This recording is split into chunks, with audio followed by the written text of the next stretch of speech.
Pero, Kaisa na tayong mga Pilipino. ito may sinasabi po mga kababayan. May isa din po may banat din dito. Si Senator Ping Lacson, mga kababayan. Yung number 1 senator po, napakagaling po sa kumain. Napakagaling po, kumain. Napakagaling po, mamasyal. Oh. Napakagaling po, bitbitin yung karton ni Digong.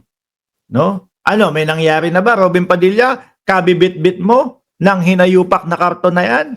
Wala pa din. Yung tatay ninyo nakakulong pa din. 'Di ba? At mukhang malabo naman talagang makalabas. Kahit sino pa ang tumulong diyan, kahit Amy Marcos pa, napakalabo, boss. Dito may sinasabi si Robin Padilla. No, sabi niya dito, hindi tayo magkakaisa hanggang nakakulong si Digong.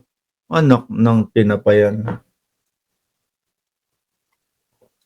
Napansin niyo mas tahimik ang Pilipinas kahit papaano nung nakakulong si Digong. Dati kung ano-ano dati tayo ng entablado dito, tayo ng entablado doon, tayo ng entablado doon. Kahit ayaw na nung mga mayor, hindi na sila tinatanggap. Guguluhin nila yung komunidad nung lugar na yun. Aawayin nila yung komunidad nung lugar na yun. Diba parang mas magulo nung panahon ng dating Pangulong Duterte. Dati, kung ngayon mga kababayan, hindi ka matatakot sa pulis dahil nga ang pulis may respeto sa karapatang pantao. Nung panahon ni dating Pangulong Duterte, matatakot ka sa pulis. Bakit? Baka tukhangin ako nito Baka itong mga kasalubong kong pulis walang pera No? Bigla na lang akong damputin tapos sabihin adik ako para makakuha ng reward. Yung sinabi ni Bongo. 'Di ba? Mas magulo, wala nang tayuan ng entablado, wala nang mautog-utog, wala nang magsisinungaling sa entablado, wala nang mangungupal na sasabihin, prayer rally to, nakagano si Duterte, nakagano nakadasal. Prayer rally, nagdadasal. Saan magdadasal yan? Doon sa minumura niyang Panginoon. Di ba? Yung Pope, minura din. Tapos pag nag-umpisa, yung kanilang mautog, puro murahan puro kasinungalingan Sabi, Binoy, ng ilang porsyento ba yun? 65%, kung di ako nagkakamali. O 80%.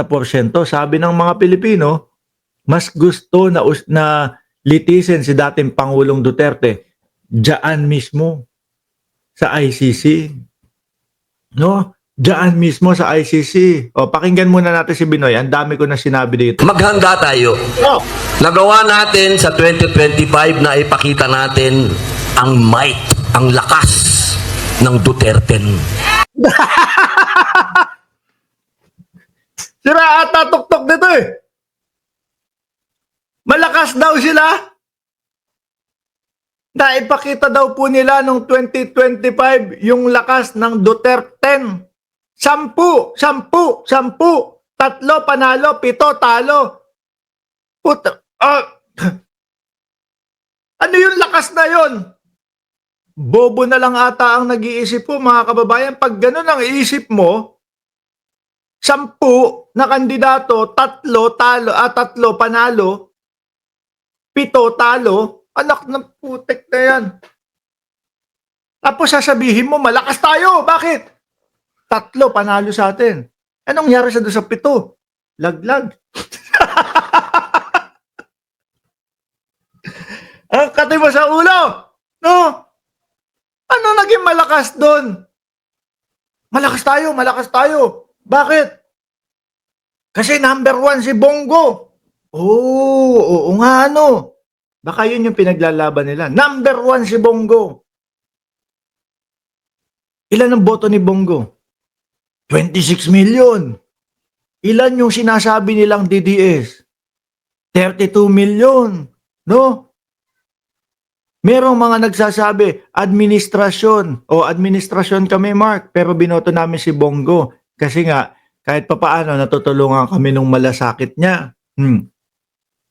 Ilan ang boto ni Bato? 19 million o 20 million? Di ba? Yang dalawa na yan, si Bato at si Bungo. Lahat yan. Na lahat ng DDS, wala ni isang DDS ang hindi boboto diyan sa dalawa na yan. Pero nasaan yung 32 million?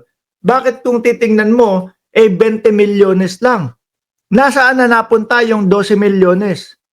Alaws na. Alaws na. Ibig sabihin, natapyasan kayo ng 12 milyones. Ganun kasimple. Dahil uulitin ko ho, naniniwala ako, lahat ng DDS, boboto si Bato at si Bungo. Pagpalagay mo na 26 milyones yung kay Bungo, sabihin mo ng 6 na milyon yung galing sa suporta, sa sumusuporta sa gobyerno. 20 milyones na lang kayo. No? Kaya yung pagiging number 1 ni Bungo ay napakadaling napakadaling ipaliwanag. Solid na DDS yun. Solid na DDS. No? Pero, nakita nyo yung pagbulusok, pagbaba nung bilang ninyo? From 32 million, nakasama kami, 20 milyones na lang. Tapos, napakita natin ang lakas ng Duterte sa mamamayang Pilipino. 3 panalo, 7 talo, gunggong lang ho ang nag-iisip na malakas yan. Kaya pagdating po ng 2028, ang hangad natin, magkaisa na tayong mga Pilipino. Wala Hindi kami makikisali dyan sa pagkakaisa ninyo. Katarantaduhan yung pagkakaisa ninyo. Ano po? Kalokohan yung pagkakaisa. Pagka nakiisa kami sa inyo, mas palalakasin natin. Yung China, ito nga po ang ayos-ayos ng ginagawa ng gobyerno ng Pilipinas sa pagdepensa para sakupin ang ating ang ating bayan. Hindi kami makikisali diyan. Doon kami sa tamang daan. No, kayo-kayo na lang diyan. pong mangyayari pag hiwa-hiwalay tayo. Pero bago dumating yun, meron tayong isang misyon. May mission pa. Putik, baka mission natin diyan pakawalan si Kibuloy, ha?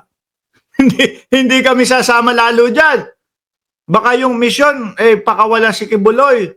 Bahala kayo diyan, kayo-kayo na lang diyan. Hindi, pakinggan natin si Binoy. Ano yung misyon na yun? Ano? Bring him home! Yun na naman!